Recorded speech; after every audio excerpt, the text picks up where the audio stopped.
If a heat-seeking missile loses its target, it automatically switches into search mode. It scans the area for any new heat source that fits its targeting criteria. If it finds something, it can lock onto the new target. But if it doesn't find a new target, some are designed to self-destruct. Others, though, will just keep flying along their path until they run out of fuel.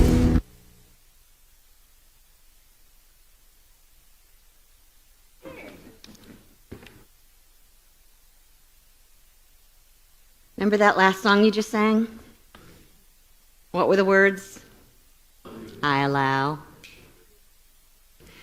Now's the time to allow yourself to just be with that video here for a second. Not exactly the thing you expect a minister to put up there first thing in her message, right? Heat-seeking missile. So let's metaphysically interpret it. What we do so well here at Unity. It doesn't have to be a literal story that we just watched. But I tell you what, let me ask you first. If you were going to metaphysically interpret the missile I'm about to tell you a spiritual story with this apparatus, what might that missile represent? A goal? Affirmation? Ego? This or something better. Cindy. Attached to something that's got to happen. Something over here. Action. Anybody else? Yourself. Journey to somewhere. You guys are fun. I mean, you could have all kinds of stories there. Did you hear that? Yeah, we could write. Too bad we're not still doing that creative writing class, Cindy. Writing classes. Courageous writers. Go. Yeah, use that as a starting point. But what I was thinking for the missile today is to see it as our consciousness. Our consciousness. And the reason that this came to me was because I had an intuitive reading a ways back from a woman one of the first things she said when she opened her mouth that she was reading about me was, "You are a heat-seeking missile for truth." And I totally resonated with that. I felt that right down into the very core of my being. A heat-seeking missile for truth. And then she added on the word, "You're an idealist." And I thought, what? I mean, we use that word, but I didn't really know clearly what it stood for. So up here on the screen is some of the descriptions of an idealist. Someone who's vision-driven about how things should be. Does that sound like me? Optimistic, believing in inherent goodness of people. Is that not what we talk about here? A change agent, a catalyst for improvement. Don't we talk about that here?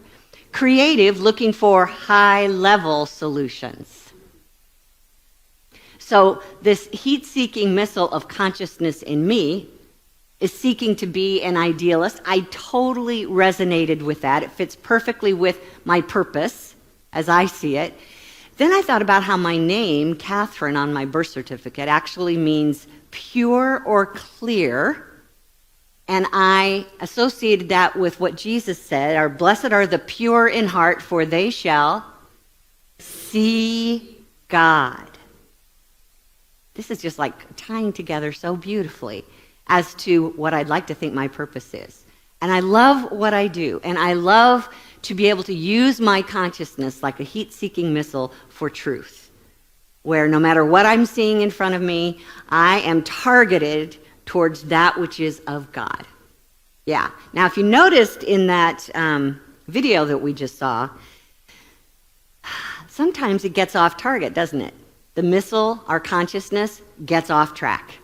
And then we just start looking for anything that kind of sort of fits the bill. Well, what if we lose our target and the consciousness that is seeking truth gets waylaid or distracted by our ego?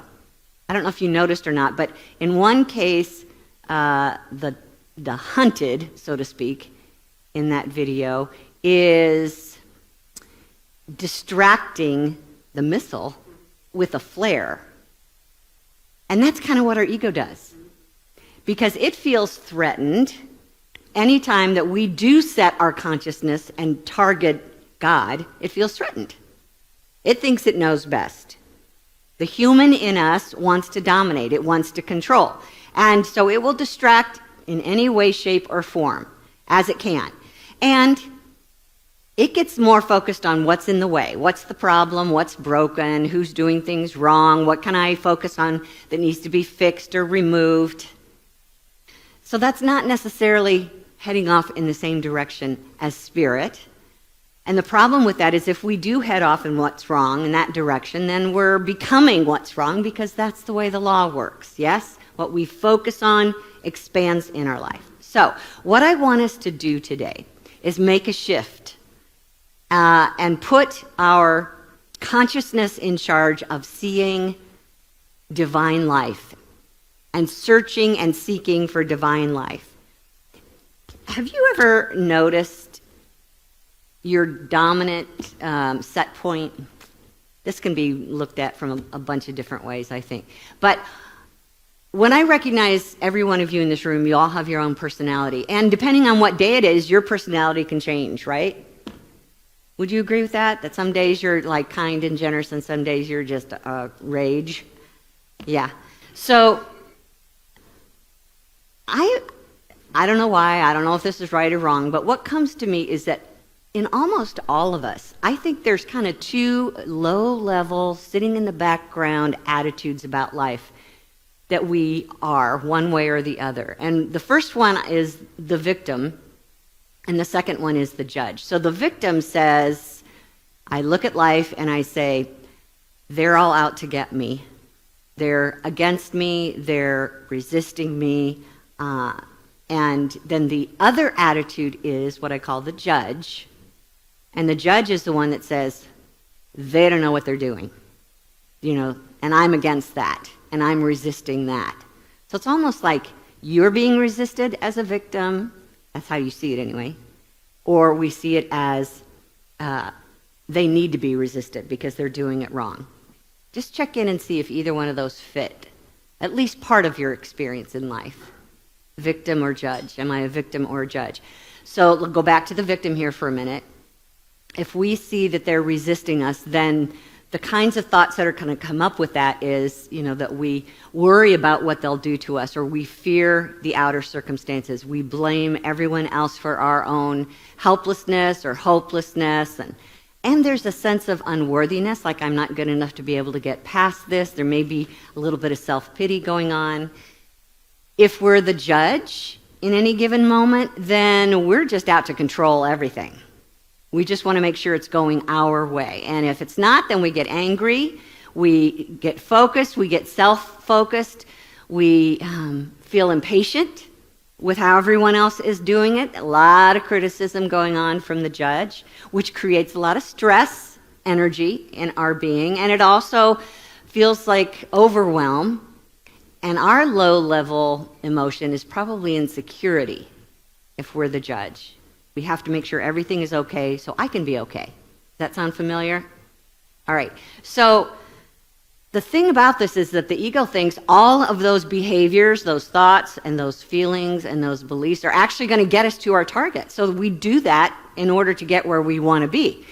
Unfortunately, when we program ourselves and our consciousness in those directions, we're basically in an energy of resistance, pushing against something. And we don't really give up easily. The victim says things like, it's not my fault. They took my good. I'll never have enough. I can't forgive. I can't let go. I'm helpless. But the judge is sitting over there thinking, they're incapable and they're in my way and they need to be removed. They're the ones that are holding me back. They're making me late. They're not doing it right. Everything that they could be doing wrong, we list very loudly. They make me so mad. I must take control of them. So we're saying these things, thinking these things, believing these things, thinking we're on target for where we want to go, but really all we're doing is targeting a brick wall.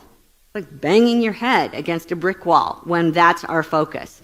And the Buddha understood the result of that when he said, you will not be punished for your anger. You'll be punished by your anger. Any negative emotion that we hold in consciousness becomes a punishment for ourselves that we dreamed up, that we targeted, usually not knowingly, but we think that's where we're headed. Wayne Dyer said it this way. He said, the spiritual being knows that everything he hates and fights weakens him. And all that he is for, all that he supports, empowers him. All thoughts come with an accompanying energy, so you might as well shift to those that empower you. If we are stubborn enough to focus on what's wrong, you are setting your search criteria for a consciousness that radiates the energy of exactly what you don't want. And then suddenly it's everywhere. Have you noticed that? Once you start thinking about something, it's everywhere. Once you start thinking about buying a certain car, you see it everywhere. It works the same way with this type of energy. What are you tuning into? What have you programmed your missile to find? Because it's going to find it, and you're going to feel it. Today we're talking about resetting our consciousness to be one of those truth-seeking missiles for God. Resetting. That's something that we get to do on our own. We're in charge, and no one else has the power over us to get in the way of that. It's all up to us. Now, a lot of times we get caught up in a timeline, past or future. How many of you have heard that spirit has no time? That if we move into the spiritual dimension right now, there's no clocks, there's no calendars, there's no age. God is not in the past, God is not in the future, it's only now. And so a lot of times we think God can go back in the past and heal it or provide something different or guide us away from what we did. Not happening. God is only here and now. And the good news is that if God is here and now, so is our good, because God is our good. Here and now. Think of that one presence having everything that we need. And so it doesn't do us any good to target the past and complain about it and regret it and resent it, because there's no way that we're going to change the past. We know that. The ego knows that. It just doesn't like to hear it. And it thinks opposite of what Einstein would say. You can't solve the problem at the same level of thinking that got you there. So going back and regretting it is not going to fix this problem. And God doesn't live in the future either. So when we think God will protect me when I get there, God is not in the future. God is not providing in the future. God is not making a way in the future. God is only here and only now. The good news is that's really all that is. There is no future. Take a breath. There is no future. Doesn't that make your head want to explode? I'm serious. I mean, when I started to think about that, I think I was in seminary at the time. And when I finally got that there was no past, there's only now, it was like this huge weight. It's like Jacob Marley's chains just fell off me. It's like 1,000 pounds when suddenly you release the past, where it can no longer affect you. Now the problem is, you still have memories of the past, but the memories are happening in the now. Do you see that? You don't go back in the past and sit there and look at it and say, oh, I wish I hadn't done that. You're in the now thinking, I wish I hadn't done that. But they're totally separate. This past exists no more. And the same is true when you're giving all of your time worrying about the future. Did you notice? Have you noticed that you never get to the future? Isn't that just the coolest and weirdest thing ever? You never get to the future. So our work right here is being in the moment. How does that feel? Not a lot of response there. You don't know how that feels. I get that. I get it. So here's what I want you to hear. Every single moment is an opportunity to start over. Every moment. You can start over now. Every one of those moments were an opportunity to think differently and change who you are in the now. You could be fresh. You could create something completely new. You could set your target for something completely different than what happened in the past. You could set your target for being at peace now instead of worrying about the future. How good is that? And you're the only one that gets to set that target. Remember, what's here right now? God. All the goodness that God is here right now. That's exciting. Because we speak of God as a presence, as a power, as a light, as a heart, as life that's infinite, and it's always at the top of its game. What if we set our missile, our truth-seeking missile, for that? This now, what's in this now moment? What's in this now moment? Jesus said, I will give you the keys to the kingdom of heaven, and whatever you bind on earth shall be bound in heaven. Whatever you loose on earth shall be loosed in heaven. You, that would be you. That would be you. Just you. And you get a chance to say, I no longer bind myself to the past, and I'm no longer going to bind myself to worrying about the future. I'm just going to target right now in this moment. I'm going to loose the past, and I'm going to bind myself to this now moment. How does that feel? I'm over here. I'm over here. I'm over here. I'm over here. I'm over here in this now moment. That's an option. We only get to meet our good now. So start with asking yourself, what do I want to know right now? Not what do I want to know when I get to work or when I turn that age that I'm dreading. What do I want to know right now? What do I want to understand right now? You know, it's the person that's sitting next to you that you want to focus your attention on, not that person that you're afraid you're going to meet somewhere down the road.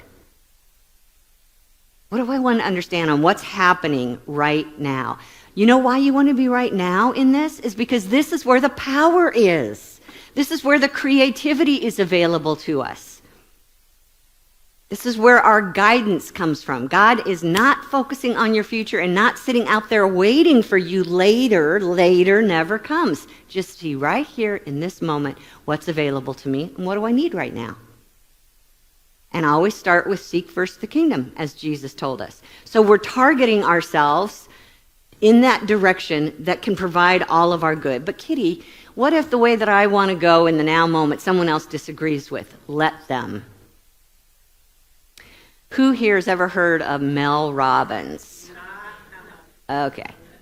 Yeah. So she wrote her book that has let them in the title, and I was hearing her talk about this. But what if others disapprove of me? Let them. As a matter of fact, when I point at you, those are going to be your two words. What if they go the other way? What if they get ahead of me? What if they choose to do something exactly the opposite of me? What if they think that I am not making a good decision? How does that feel? Freeing, I hope? Yeah, because that reminds the ego, it takes you back to an understanding that what they choose, how they behave, what they think, who they are, has no power over me, remember? I'm the only one in charge of my life. And so are they. It actually gives them freedom to go off and be who they want to be, gives you freedom to be who you want to be.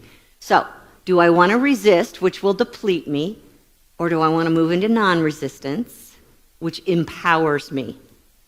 If we're targeting for the obstacle, then it's basically saying, I'm for their negative behavior. You don't want to be for that, and you know that. You just aren't aware in the moment. Come back to the now and ask yourself, am I for my insecurities? Do I want to fight for my insecurities? Or do I want to think what's present, available, part of me right now in power? And then choose that life. Something that Imelda Shanklin said I say regularly when we talk about non-resistance. Non-resistance controls omnipotence. Non-resistance is God living you in holiest manifestation. Is that not power? Is that not unlimited potential? How?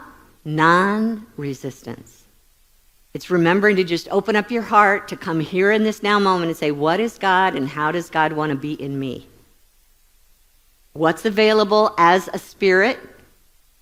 How do I want that to move through my human beingness? But we have to be present to what's available instead of walking in the opposite direction. So, omnipotence is here for me, and I trust in God's good. I believe it. I see it. Something that I want you to start thinking when you head out this door today is imagine yourself getting into a rowboat, and hopefully after you walk out of here today, your rowboat is going to be going downstream, right? Esther Hicks talks about this all the time. Everything you want is downstream. That means non-resistance. You know what it's like, right? Everybody's been in a boat where the stream carries you.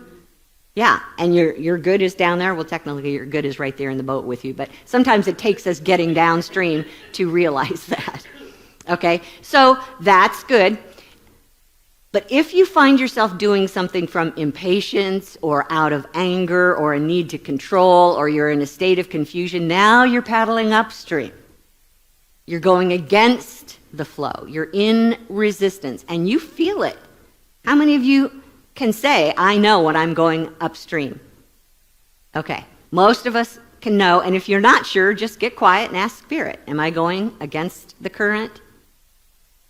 It usually comes with a negative emotion. So again, target your attention towards what feels like relief, what feels like hope or gratitude or peace, or even dare to target joy. What feels like it's part of who you are, what feels like freedom to you. That's another way to set that heat-seeking consciousness for truth, is what feels like joy, what feels like good. We're not moving into a state of denial at this point, and it's not about not taking action. It's not about giving up. It's actually about giving over to the higher self in you, opening the door to let that true understanding move through us. It's something that Paul wrote to the Colossians. He described it this way: whatever you do, work at it with all your heart, as working for the Lord, not for human masters. So if we just sift that down into simple common language or metaphysical language, just say everything that you do, let it be of a spiritual focus, a spiritual understanding, a spiritual truth, rather than letting ego dominate. And that's easy to get your hands around, I think, as long as you're awake, as long as you've targeted correctly. Nobody gets to live your life but you. Take that in for a minute. What does that feel like? Nobody gets to live your life but you.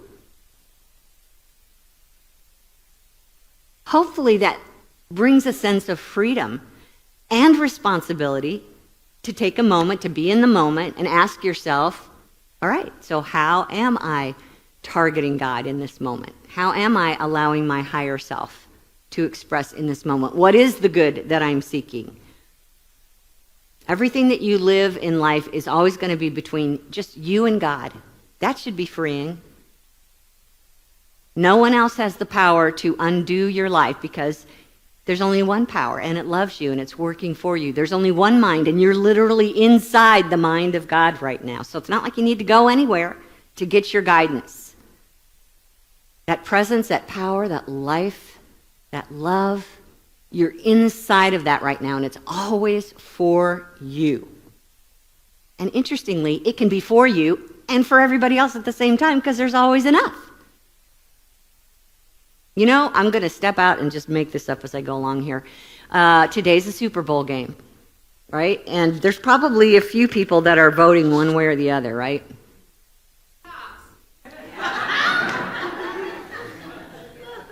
Case in point.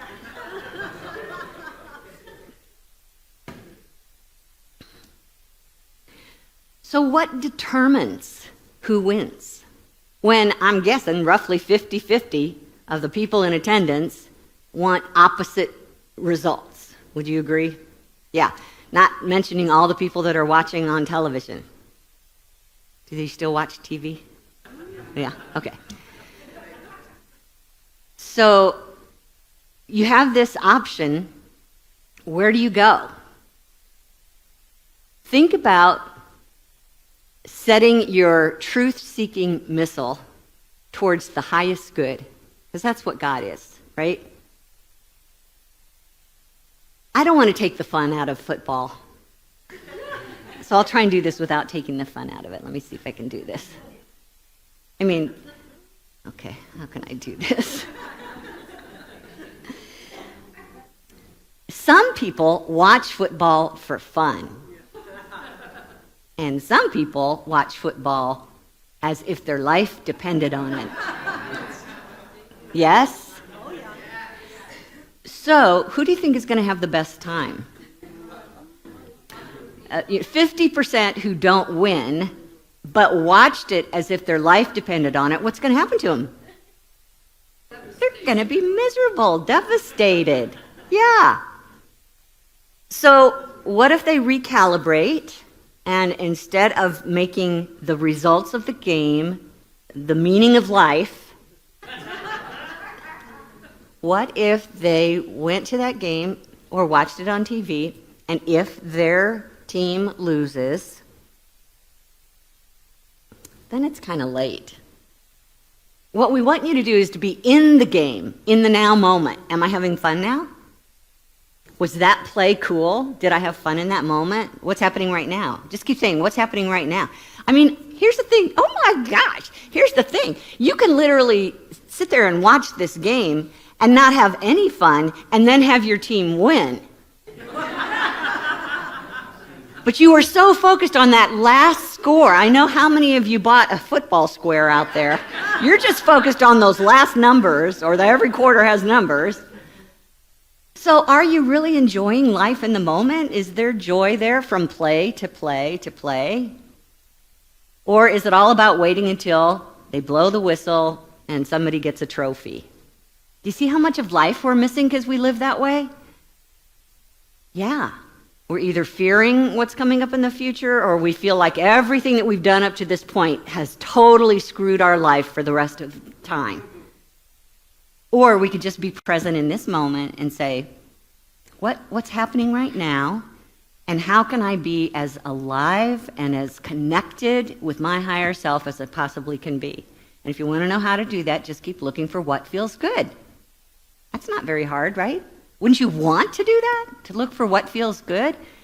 So, when you go home and you watch the game today, and whether you've got money on it or not, I'm going to ask you to try and stay right in each play and just say, wow, I couldn't do that. Well, don't go there, but just say, that's really cool. Isn't this game fun? Now, I gotta say, it looks like it hurts to me. But if you call that fun, I've got to believe that the players also call that fun, because they're playing it and they're getting paid a lot of money to do it. So I'm guessing it's good for them. That's good. I'm getting off track. All right, so we can talk more about this during the party afterwards, okay? The suspense is killing me. And that's exactly right. The suspense can be killing you. Stop doing that. Stop living in suspense and start being present to what's happening right now. Oh, yeah. That's interesting. I'm curious about that. Even the stuff that ego will say, run for your life from that. You might just stand in it and go, that's interesting. This is Kitty going further and further off track. So let's take some time and let's turn within and see if there can't be something fun always in every moment, no matter what's happening. We'll see if we can find that.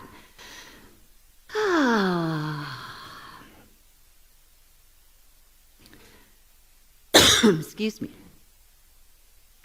We start by just being present. Might want to close your eyes to help you be more focused.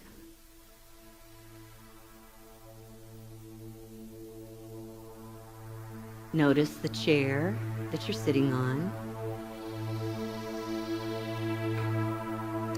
Notice your feet on the floor. Be aware of the planet Earth beneath you. Think about how big this planet is that's holding you up.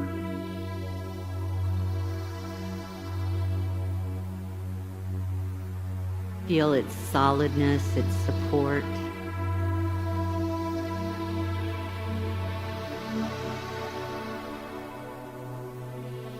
Notice in this moment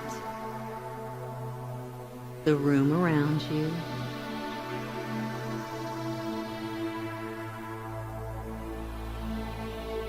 Sense other bodies in the room next to you.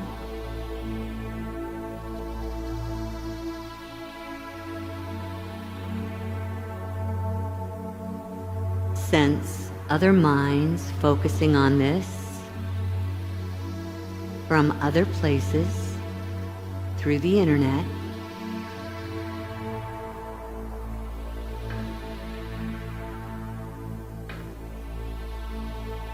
And take a moment to center in on the one presence that is in all of that.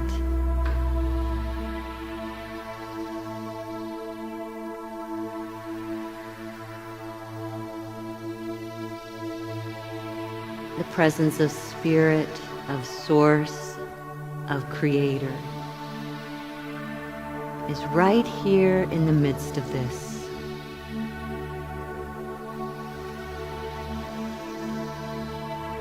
In the chair you're sitting on.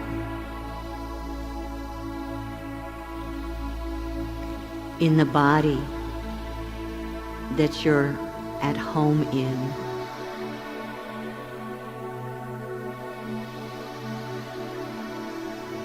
Be present to the presence that's in the earth that your feet are grounded in.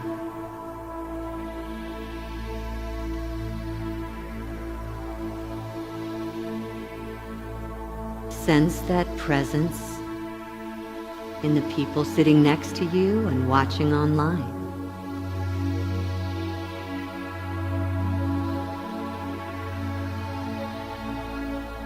What is that presence?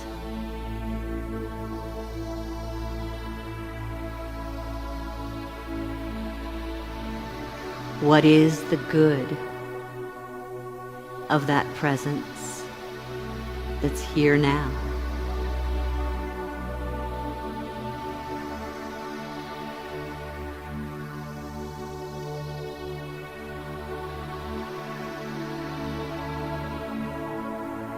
This presence is joy.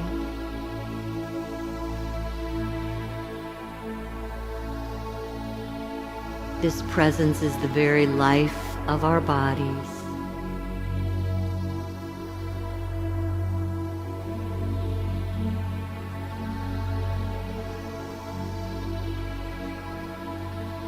I sense this presence as peace in my heart.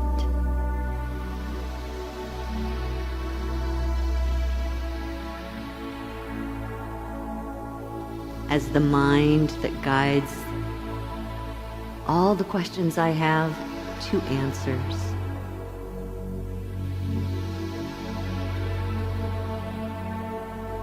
This presence is love.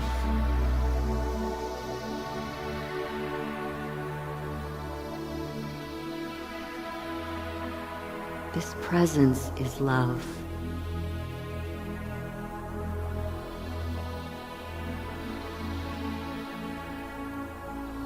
No one can know that love for me.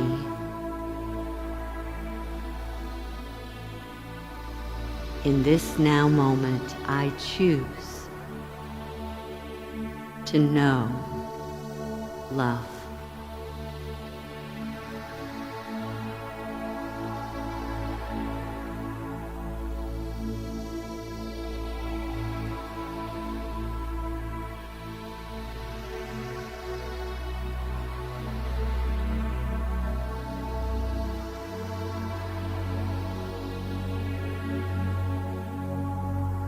Here in this moment is all that I need. Here in this moment is the good that I seek.